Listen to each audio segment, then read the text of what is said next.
2025 का latest fresh सवाल आपके सामने, एसएससी जीडी का।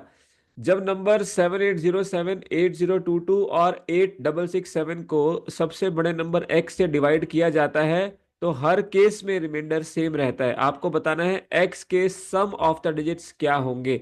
जब भी आपके पास सेम रिमाइंडर का केस आता है तो क्या कॉन्सेप्ट होता है कि आप तीनों ही नंबर्स को लिख के उनका डिफरेंस ले लेते हो, जो कि आपकी एचसीएफ की ट्रिक होती है। तो वही यहाँ पे लगती है, जब भी आपके पास सेम रिमाइंडर आए आपने इन तीनों का डिफरेंस लेना है। यहाँ डिफरेंस लेंगे ये आएगा 215 का, यहाँ डिफरेंस लेंगे तो ये आएगा आपके पास 645 का, और तीसरे में डिफरेंस लेंगे तो ये आएगा 6 में से 0 6 और 16 में से 8 गए तो 8, तो 860।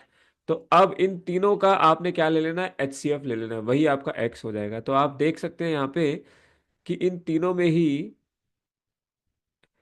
215, 645 और 860, ये बेसिकली 215 का 4 गुना है, ये 215 का 3 गुना है, और ये खुद 215। इसका मतलब जो सबसे बड़ा नंबर इन तीनों को डिवाइड करेगा वो हो जाएगा आपका 215। अब उसने पूछा है उस नंबर के सम ऑफ द डिजिट्स।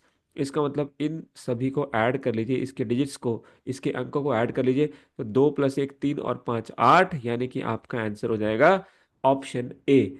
इसी तरह से ये भी आपका सेम एग्जाम में आया हुआ है, यहाँ पे पूछा है प्रोडक्ट ऑफ डिजिट्स। इसका आंसर आप कमेंट्स में करके बताएंगे।